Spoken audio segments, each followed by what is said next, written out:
Од општина Карпош денеска информираа дека се наградени најдобрите ученици и ментори од основните училишта во нивната општина. Градоначалникот Сотир Лукровски остварил средба со основците и нивните ментори од основните училишта од Карпош, кои освоиле први места на државните надпреварувања, кои се одржале во учебната 2024-2025 година. Во оваа пригода првиот човек на општината им се заблагодари на учениците и менторите за нивното присуство и им посака уште многу вакви успеси на полето на образованието. Од моје лично име и од името на општина Карпош ви честитам на вашите достигнувања. Сакам да истакнам дека вие сте нашата иднина, со вашето знаење не направивте особено горди, како вашите родители, така и општината, посочи Лукровски. Јавното предпријатие Паркинзи на општина Центар во периодот од 22 до 28 декември со помош на специјалните возила Пајак отстраниле 114 непрописно паркирани возила кои го попречувале нормалното и безбедно одвивање на сообраќајот, извести ПОЦ.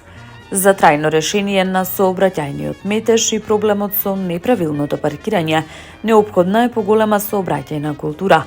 Затоа јавното предпријатие Паркинзи на општина Центар во наредниот период ќе продолжи со секојдневно отстранување на сите непрописно и несовесно паркирани автомобили во општина Центар со цел да се подигне сообраќајната свест на повисоко ниво и да се зголеми и безбедноста во сообраќајот, соопштуваат од Паркинзи на општина Центар. Општина Центар организира предновогодишна забава Вечер под звездите, која ќе се одржи денеска на Боемска 1 во Дебар Мало. За сите подготвивме по нешто, од утринските па се до вечерните часови. Најдобрата журка е секогаш овде во срцето на Скопје, порача градоначалникот на Центар Горан Герасимовски. Предновогодишната програма, како што информираат од општината, почнува во 11 часот со содржини наменети за најмладите.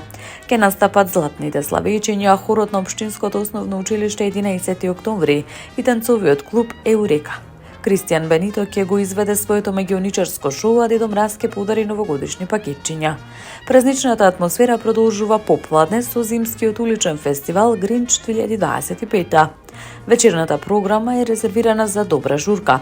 Публиката ќе загрее диџеј Александар Јорданов, пошто следуваат Brass Brothers со електронскиот етно звук. На самиот крај ќе настапи Libero Band, група позната на македонската музичка сцена по своите енергични живи настапи и богат репертоар од авторски песни и преработки на познати хитови. Вкупно 34 патнички возила биле оштетени на паркинг простор на булеварот Асном во Скопје.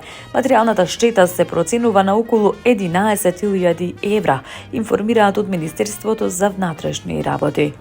Во СВР Скопје е пријавено дека на паркинг простор на булеварот Асном се оштетени 34 патнички возила.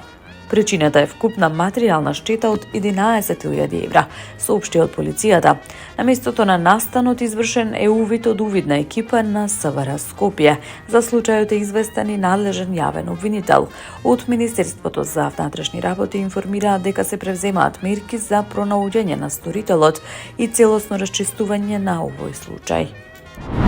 Градоначалничката на општина Киселавода Бети Стаменковска-Трајковска пред неколку дена на пресконференција истакна дека се грижат за граѓаните и организираат предновогодишна забава со богата програма за заедно и во убава атмосфера да се пречекаат новогодишните празници. Стаменковска-Трајковска истакна дека на 31 декември ќе се приклучат и на новогодишната прослава на плоштадот Македонија организирана од град Скопје. За најмладите во овој вторник е предвидена програма со музички точки од градинките 8 март и Весели цветови, представа со Дедо Мраз на театарот Пишани, доделување пакетчиња, мини концерт на училишните бендови од општинското основно училиште Круме Кепески и Невена Георгиева Дуња. Бесплатни новогодишни пакетчиња ќе добијат сите дечиња од општина Киселавода. Паркот Шопен е празнично уреден и исполнет со новогодишни куќарки, каде се нудат топли пијалаци и празнична храна, информираат од локалната самоуправа. Таму е Скопје, град мој љубав лише, што ми расу сни. Вечно ќе ја